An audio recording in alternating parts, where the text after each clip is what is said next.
Rawal hospital کی بنیاد رکھی گئی تھی کہ ہم لوگ بغیر کسی غرض کے یہ کام کر رہے ہیں. اس میں ہماری کوئی سیلریز نہیں تھی فاؤنڈیشن کے اندر، ذاتی مفاد نہیں تھا، یا کوئی گاڑی ہمیں کمپنی نے نہیں دی ہوئی تھی. یہ ہم اپنے سیلف ہیلپ بیسس پہ کر رہے تھے. یہ جو ہاسپٹل ہے یہ ایک ایسی جگہ پہ ہے جہاں دور دور تک کوئی ہاسپٹل نہیں ہے. میرے خیال میں ہم واحد پرائیویٹ ہاسپٹلز میں سے ہیں جو صحت کارڈ کی فیسلٹی کو لوگوں تک پہنچا رہے ہیں. پیسہ تو ہر ایک کماتا ہے، پیسہ جو آپ کی نصیب میں ہے وہ آپ کو مل کے رہے گا، مگر ضروری نہیں کہ صرف پیسہ ہی زندگی میں امپورٹنٹ ہے. کچھ ایسا کام بھی کرنا ہے کہ جس سے ہماری عاقبت بھی سنورے نا. اور کسی کووڈ کے دنوں میں سب ہاسپٹلز، پرائیویٹ تو ہاسپٹلز بند ہو گئے تھے، پیشنٹس نہیں لے رہے تھے. ہم واحد ہاسپٹل تھا جو پیشنٹ بھی لے رہا ہے. ادھر ہم نے نیچے ایک لیکچر ہال تھا، اس کو غسل کی جگہ بنا دی تھی.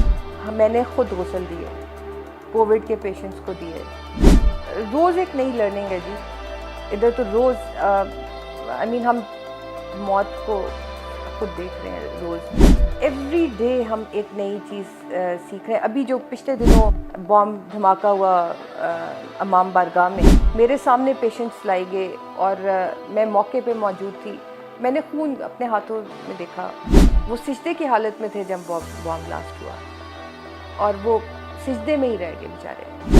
تو آپ کے دل میں درد ضرور ہونا چاہیے، اور آپ کو کوئی بھی اپنے سے کم نہیں لگنا چاہیے. جیسے حضرت علی کا قول ہے کہ اگر آپ سے کوئی مانگے نا تو آپ دھتکارو نا. آپ کا رتبہ اللہ نے بہت بڑا بنایا ہے کہ آپ سے کوئی مانگ رہا ہے.